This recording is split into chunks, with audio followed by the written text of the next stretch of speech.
Hola, ¿qué tal? Muy buen día. Mi nombre es Mayra Alejandra Rodríguez Cisneros, estudiante del octavo cuatrimestre de la licenciatura en Ciencias de la Educación, y en la presente exposición les voy a hablar sobre la evaluación docente, nombre que recibe un curso que recibimos a lo largo de este cuatrimestre en el Instituto Universitario Modelo de Nayarit y a cargo del profesor Jesús Aníbal Jiménez Ruiz. Dentro de los temas relevantes en la evaluación docente se encuentran la evaluación en el aula, la trascendencia del aula en el aprendizaje, la comunicación asertiva y cómo lograrla, la relación maestro-alumno y cómo ésta influye en el aprendizaje, los conceptos de vocación, profesión y profesionalidad y cómo se diferencian entre sí, las relaciones interpersonales y el trabajo en equipo, la formación permanente del profesorado, el rol de los maestros en la innovación educativa. ¿Cómo mejorar la evaluación en el aula? Bueno, en este primer tema, en general, nos basamos en un libro, en el presente libro, que nos muestra reflexiones y propuestas de trabajo para docentes y del cual rescataremos algunos temas vistos en esta exposición. Evaluación como forma de conocimiento. Bueno, en este tema se habla de la evaluación como una actividad natural del ser humano. Nos dice que constantemente nos vemos en la necesidad de tomar decisiones, desde la elección de una casa nueva, de una prenda de vestir, de los alimentos que consumimos día con día. Revisamos algunas opciones, algunas características que nos llevan a tomar dichas decisiones sobre qué es lo que necesito o qué me conviene. Y conforme a distinta información se llega a un juicio de valor o una conclusión valorativa. Michael Scriven, 2013, define a la evaluación como el acto o proceso cognitivo por el cual establecemos una afirmación acerca de la realidad, valor o importancia de cierta entidad, mismo que toma a la evaluación como una forma de conocimiento para la especie humana. Bueno, la evaluación es un proceso tan importante y esencial que está presente en todas las disciplinas, la medicina, las artes, la economía, entre otras. Y dentro de la evaluación de la educación es igual, se tiene un propósito y se establece una valoración sobre la situación.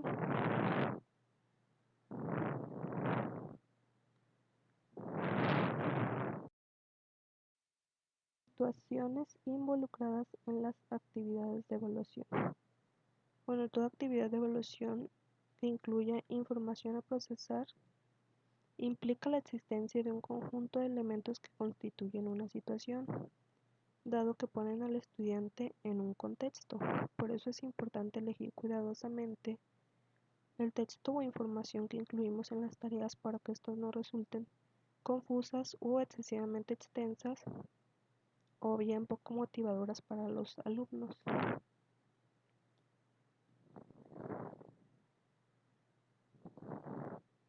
Existen 4 principales tipos de situaciones o contextos según Ravella y otros en 2014, que son situaciones de la vida cotidiana como son los deportes, la música, los amigos, entretenimiento, familia, etc.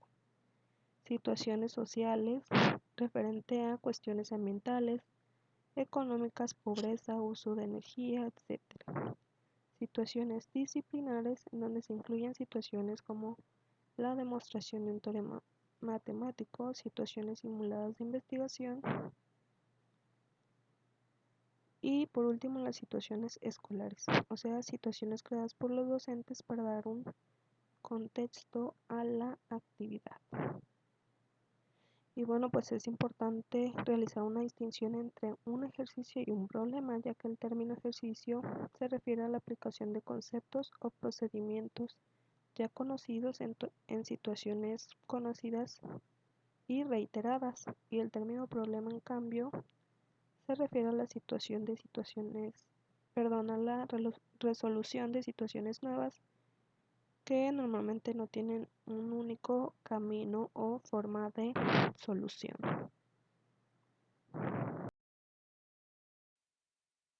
Aprendizaje superficial y aprendizaje profundo. Ferenc en 2005 nos aporta los términos de aprendizaje superficial y aprendizaje profundo. Sin embargo, él tiene sus bases en otros autores como son Jean Piaget o David Ausubel con el aprendizaje significativo, y Piaget pues nos habla como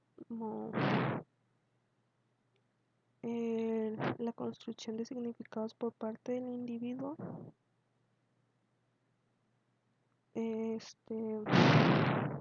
referente a respuesta ante los estímulos del ambiente. Bueno, Ferenc nos dice que el aprendizaje superficial es de actividades de bajo requerimiento cognitivo y se enfoca en la reproducción de información sin comprensión de significado. El aprendizaje profundo, en cambio, requiere un alto requerimiento cognitivo y se caracteriza por buscar la comprensión del material estudiado.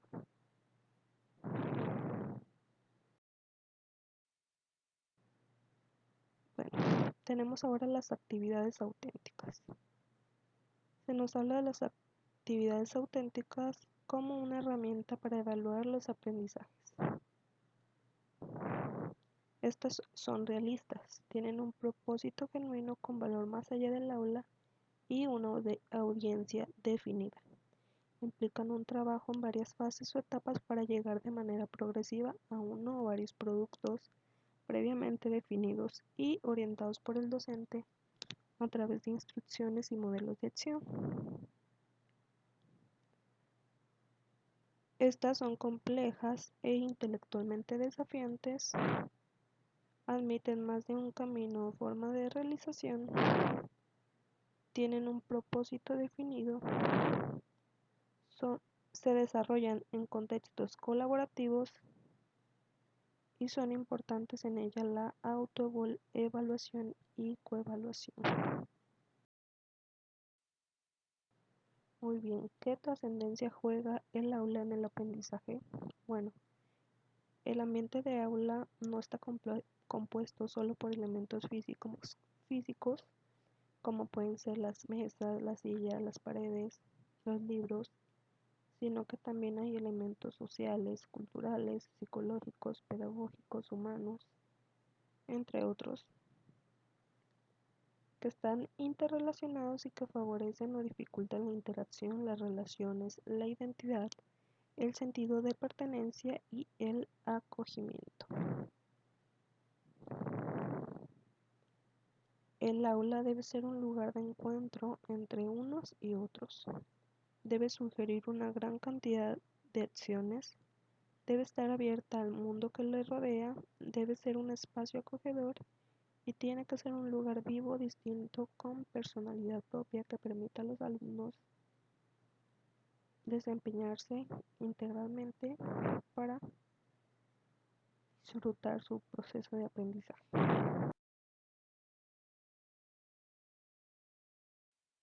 Empatía, comunicación asertiva y seguimiento de normas. Bueno, el presente tema nos habla de un programa de intervención, el cual tiene el objetivo de sugerir alternativas de convivencia.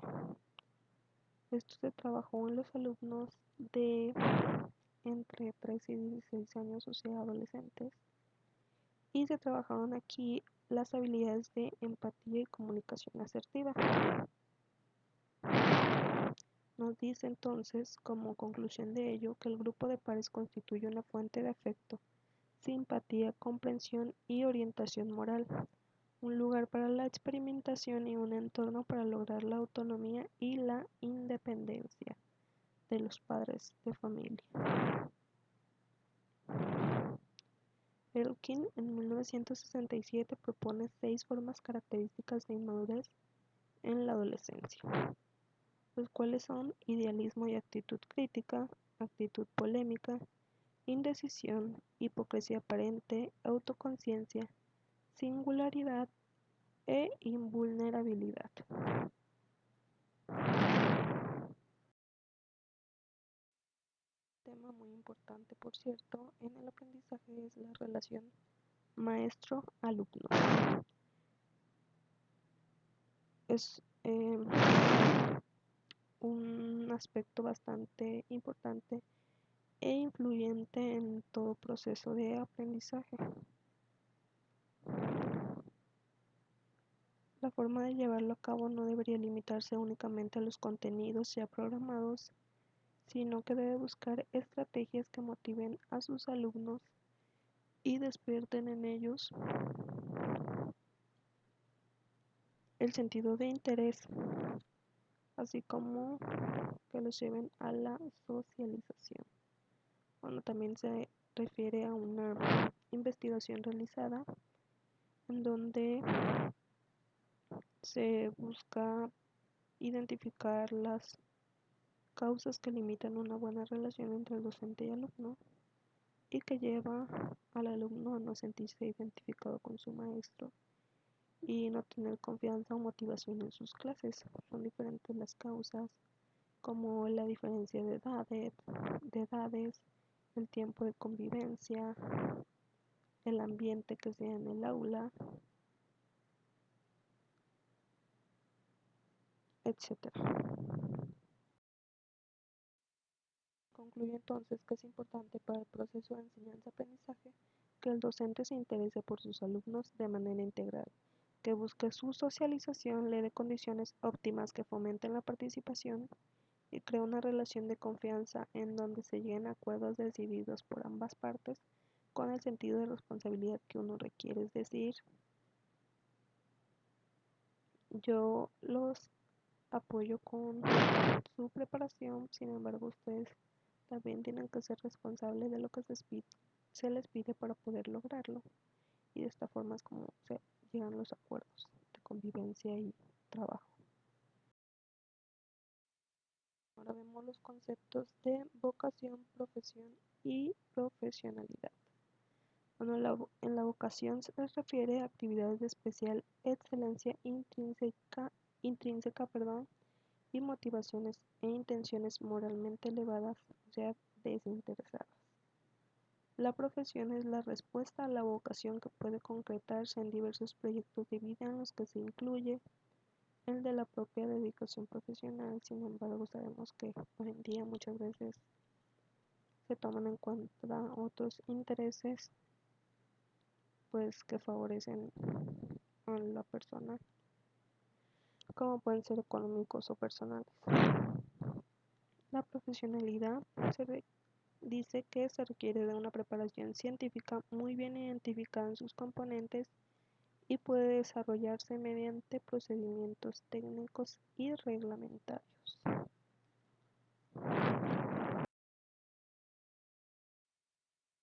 Bueno, un tema bastante interesante que son las relaciones interpersonales y el trabajo en equipo. Las relaciones interpersonales son el resultado de la convivencia que existe entre los seres humanos que comparten un mismo espacio, y estas pueden resultar de manera negativa o positiva, dependiendo obviamente de cómo se ven. O sea que entre mejor trata el ser humano de socializar, convivir y compartir con otros, pues pueden llegar a un acuerdo de beneficios mutuos. Tú me aportas algo bueno y yo puedo aportarte a ti algo bueno. Y si ambos trabajamos, ambos obtenemos beneficios de un trabajo colaborativo. Dentro de este tema podemos hablar de la inteligencia emocional, que es la capacidad de motivarnos a nosotros mismos y es la capacidad de controlar los impulsos, de regular nuestros propios estados de ánimo, de enfatizar y confiar en los demás.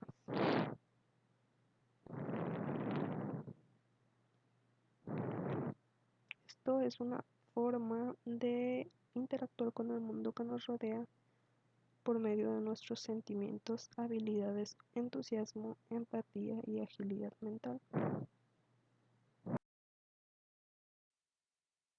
También dentro del tema está la planeación estratégica, que se define como un enfoque global. Es la planificación que permite la buena administración de un proceso y proporciona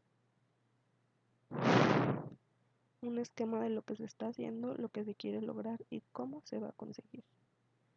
Dentro de esta está un aspecto relevante, que es la evaluación, que nos dice que no va dirigida únicamente a primero castigar, sino en detectar posibles deficiencias y poder tomar medidas correctoras oportunas que le permitan al equipo tener cierta idea de cómo percibe la organización, su desempeño y cómo es posible mejorarlo.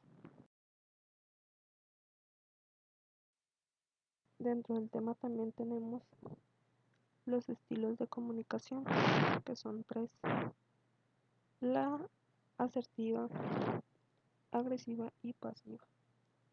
Bueno, comenzamos por la agresiva, que es aquella que se da cuando cada persona defiende sus propios derechos sin respetar el derecho de los demás. En ella se observa agresión, desprecio y dominio en los demás. Y prevalece la creencia de que solo yo importo y lo que tú piensas o sientas no me interesa. Bueno, para mejorarla se requiere saber que no existen verdades absolutas y no debe verse el dominio. Debe de tratarse al otro como quiere ser tratado. En el siguiente estilo, que es el pasivo, es aquella donde no se defienden los propios derechos. Se respetan los derechos de los demás, pero los de uno mismo no. Se anteponen esos derechos ante los de nosotros. Y en él prevalece la creencia de que lo que tú quieres o piensas es lo más importante, y si yo no lo acepto así, me rechazarás. Se requiere aprender a decir no y poner límites sin evadir el respeto del otro. Y por último tenemos a la comunicación asertiva, que es aquella que se da cuando defendemos nuestros derechos, expresamos nuestras opiniones, pero estas se expresan utilizando habilidades conductuales adecuadas. En este se verá el factor de negociación y se llega a un acuerdo de ambas partes. En ella prevalece la creencia de que expresar lo que pienso o siento de forma adecuada sin agredir al otro. Se requiere manifestar lo que me gusta y no me gusta. En esta habla el respeto como valor fundamental, y todos los miembros del equipo tienen un lugar importante dentro del trabajo. Formación permanente del profesorado. Bueno, es bastante importante la constante preparación y actualización del docente, incluso después de la formación, antes de llegar a ser un docente. No requiere con todo lo que ya hemos estudiado, aunque es importante y claro que nos servirá toda la vida, pero todo va cambiando constantemente y es necesario actualizarlo. La formación o actualización que se realiza debe verse como el acceso a nuevas oportunidades, conociendo nuevos cambios, actuaciones, experiencias o un análisis más profundo propio de su labor y condiciones.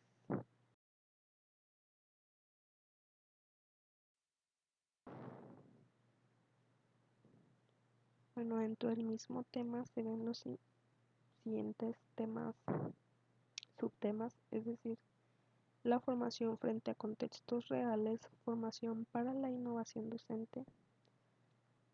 la innovación educativa, formación para liderar, formación del profesorado novel y la formación que permita afrontar nuevos.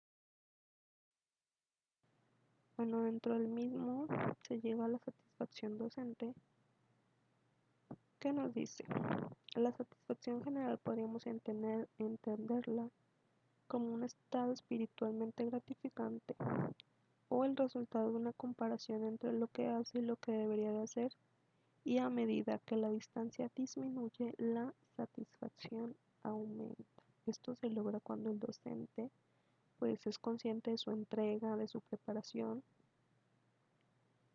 a favor de mejorar su labor y su disposición para trabajar con otros, su ocupación por aportar cambios dentro de sus posibilidades, que siempre tenemos un límite al que no podemos llegar, pero esta satisfacción se dará mientras tú sepas que hiciste lo que estuvo en tus manos para generar cambios positivos. Bueno, y el último tema visto es el rol de los maestros en la innovación educativa.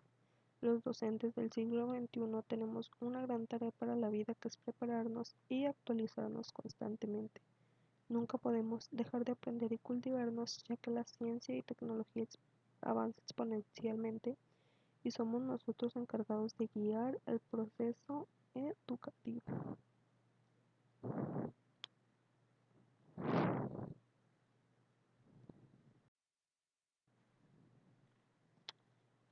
La docencia es una profesión emocionalmente apasionante, profundamente ética e intelectualmente exigente, cuya complejidad solamente es vivida por quienes solemos poner el cuerpo y el alma en el aula.